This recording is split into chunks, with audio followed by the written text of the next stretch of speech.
Enfoque. ¿Sabías que Rusia y Ucrania vuelven a negociar la paz en Estambul? ¿Existe una posibilidad real de que termine la guerra? ¿O simplemente es una puesta en escena? Bienvenidos, bienvenidas.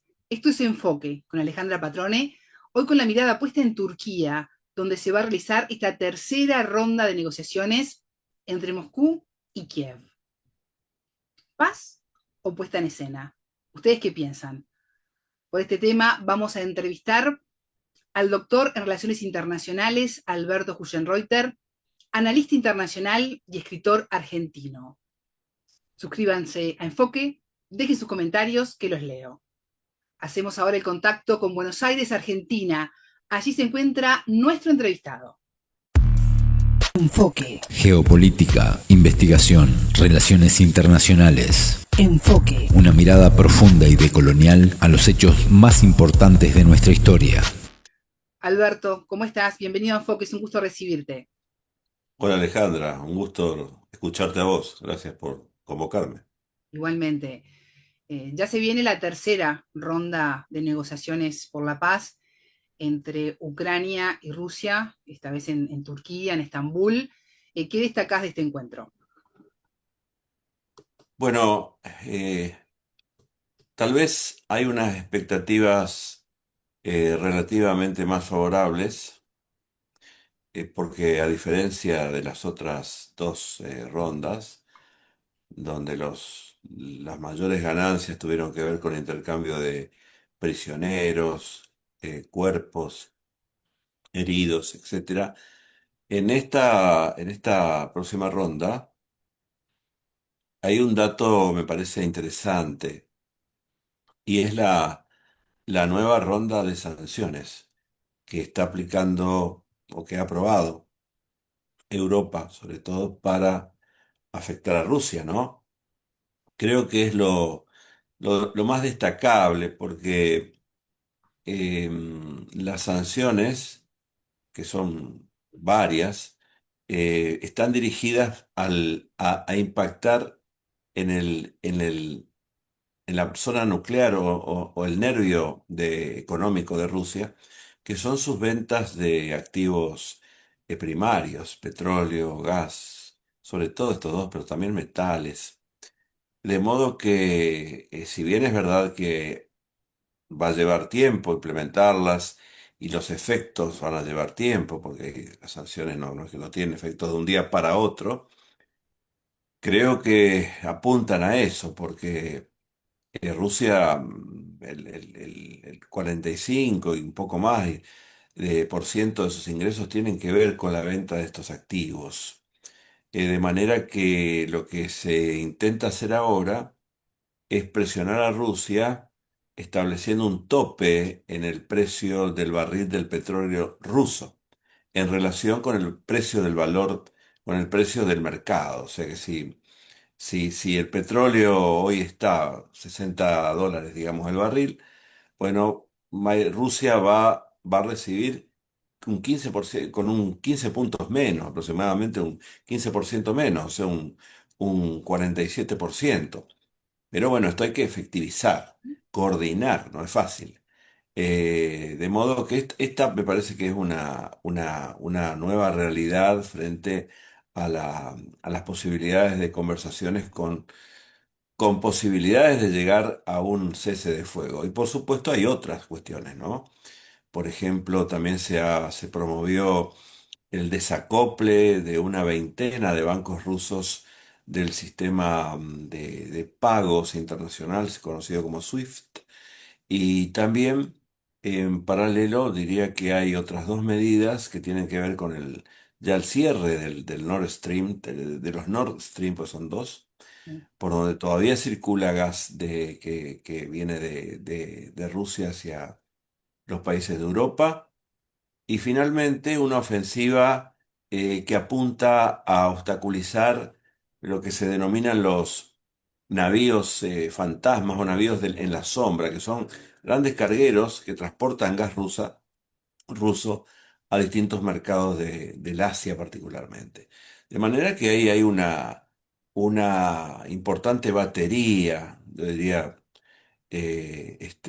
bastante inquietante para Rusia, sobre todo porque Rusia, según sus propias autoridades, ha dicho que se avecina una etapa de recesión para Rusia, ¿no? Eh, de modo que las expectativas están un poco centradas en las posibilidades que tengan estas sanciones de tratar de llevar a Rusia a la mesa de negociaciones con el fin de obtener un resultado que es algún tipo, un cese de fuego.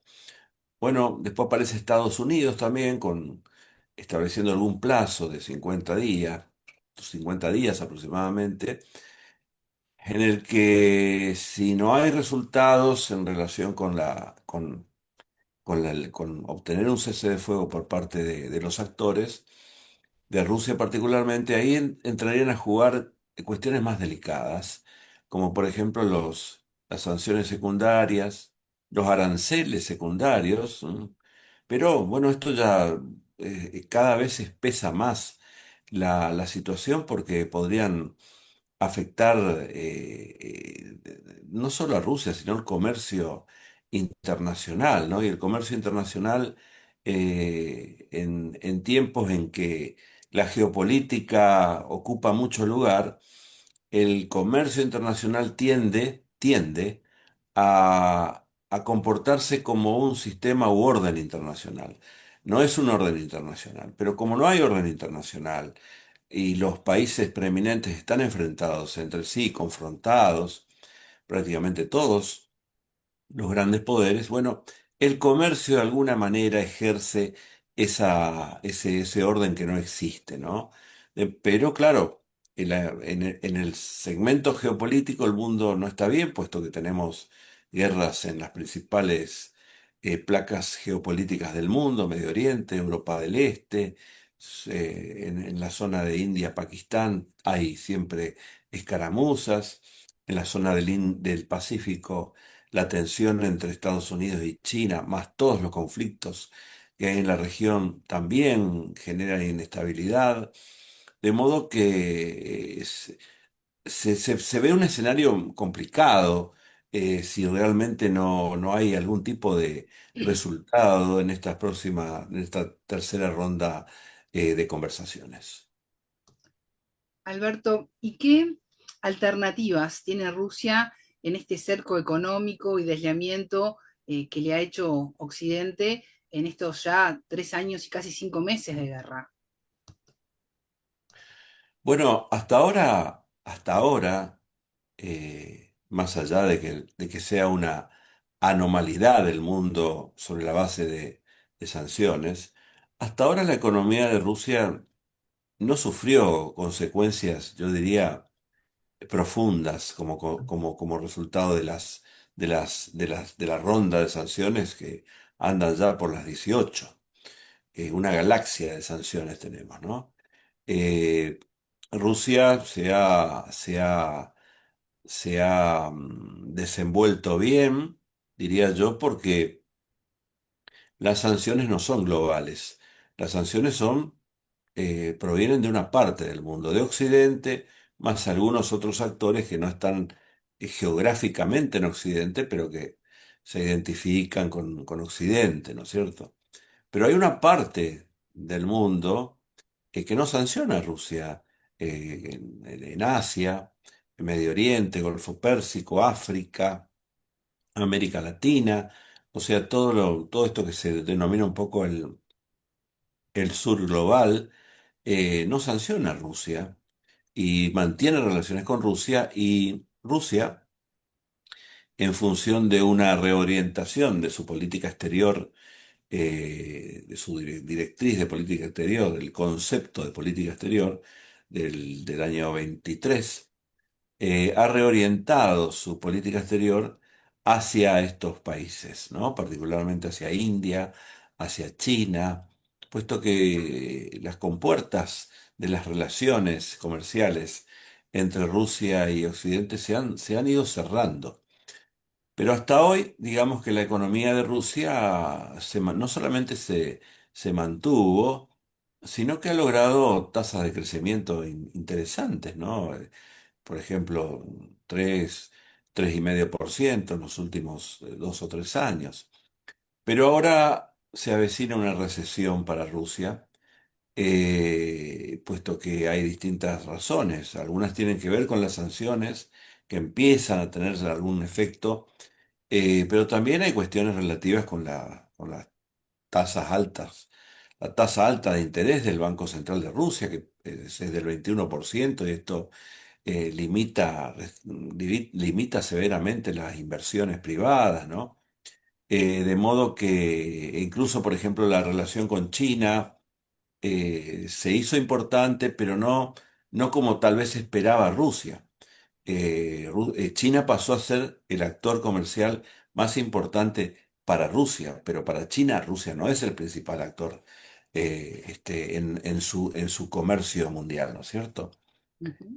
Aparte de China no llegó quizá lo que se esperaba, desde mi juicio, que es más inversiones privadas y mayor tecnología, ¿no? Los chinos de alguna manera regulan un poco esto. Por eso yo siempre dije que entre China y Rusia no hay tanto una asociación estratégica, hay una muy buena relación.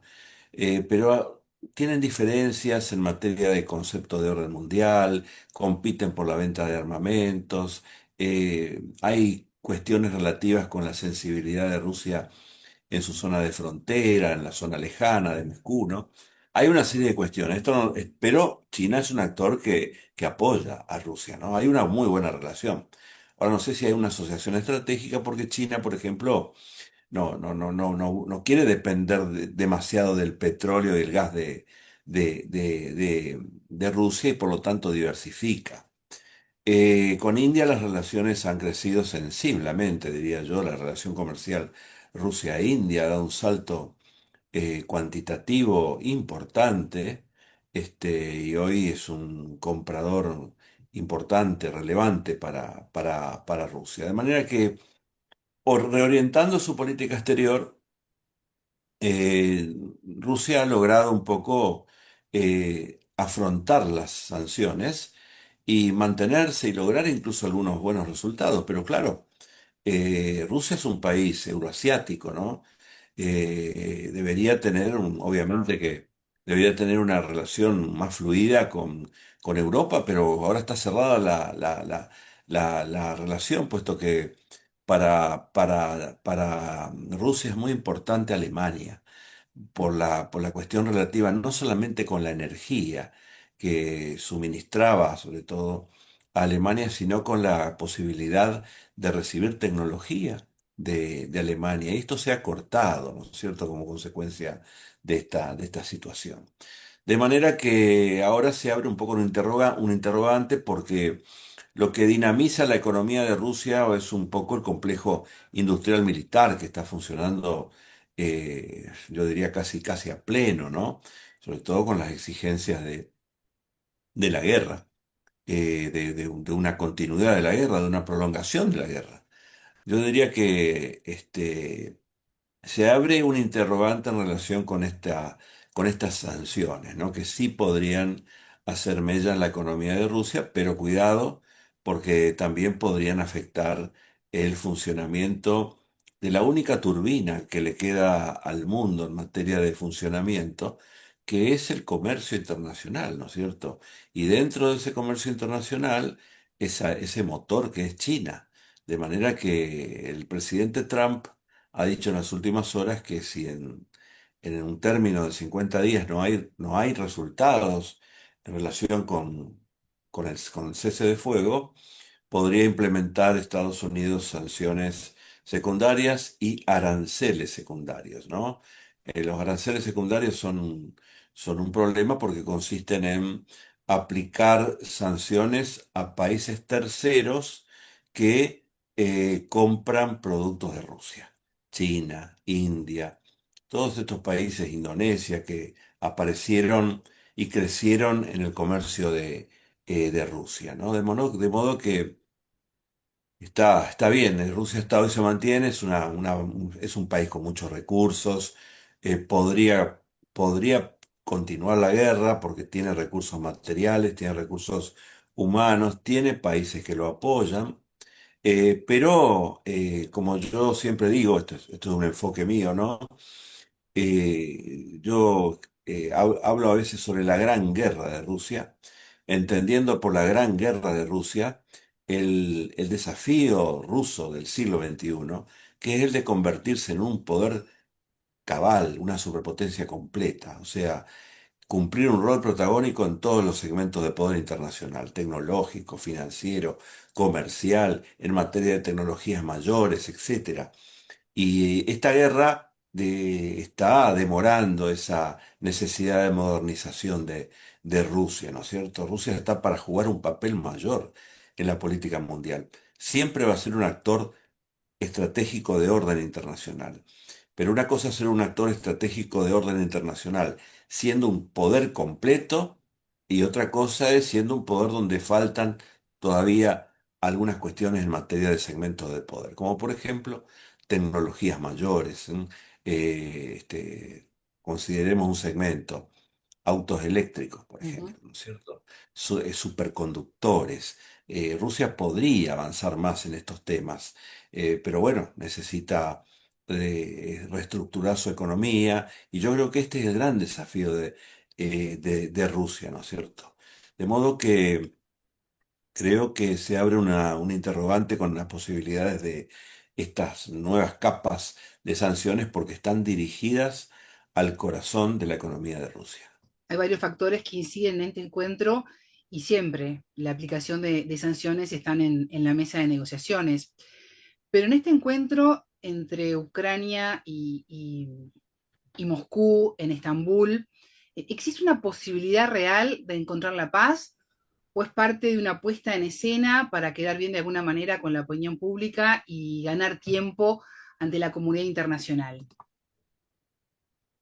Bueno, es una pregunta interesante, ¿no? Porque en política internacional, Alejandra, nunca sabemos cuáles son las intenciones de los estados. Este es un principio en política internacional.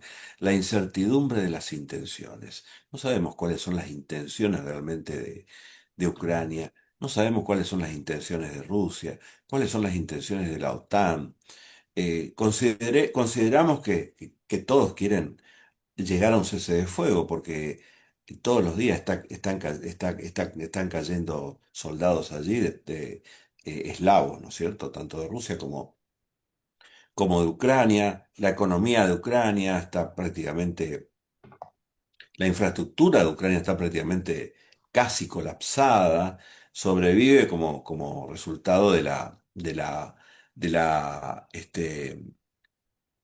ayuda financiera y en el campo militar de la ayuda militar que continúa, que podría crecer, este otro dato que podría Ujú. interferir en las eventuales, el curso de negociaciones.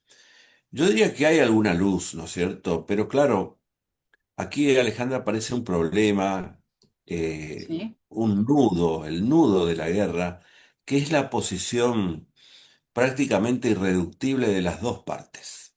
Por un lado, Ucrania Occidente, esa es una parte, Ucrania Occidente, no es solo Ucrania, es Ucrania Occidente.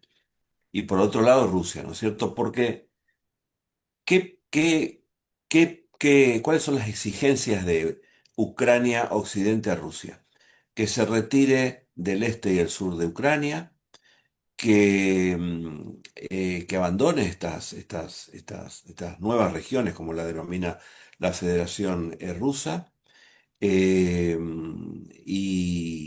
y esto prácticamente es un escenario imposible. Yo creo que es impensable que Rusia se vaya a retirar. ¿Y cuáles son las exigencias de Rusia?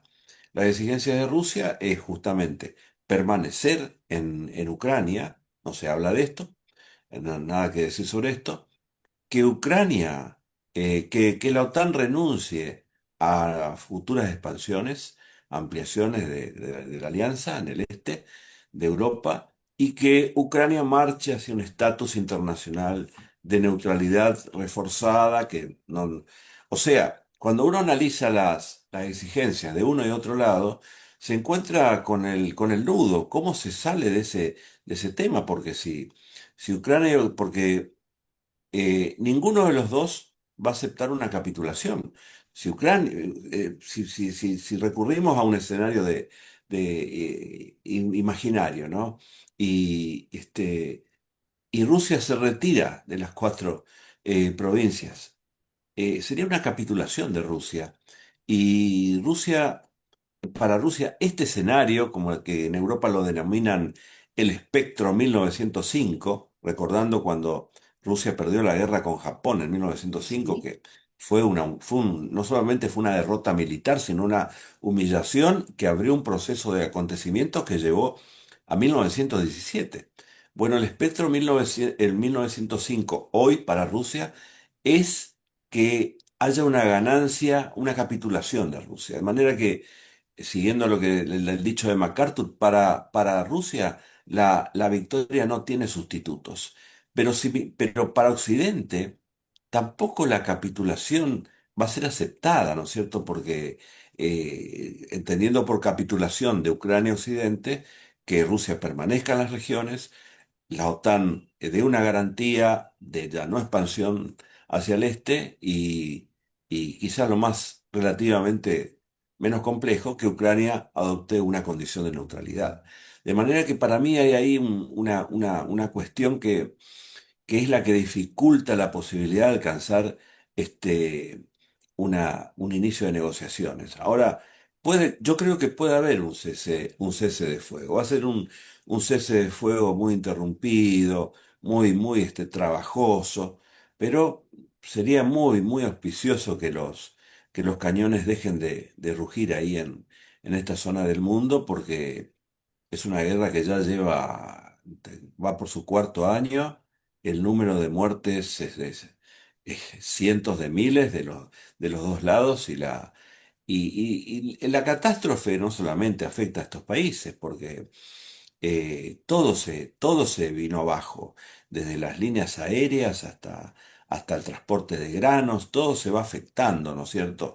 Y aparece ahora esta posibilidad de sanciones secundarias, aranceles secundarios, o sea, empieza a tener ya una secuela más que consecuencia de alcance global esta guerra.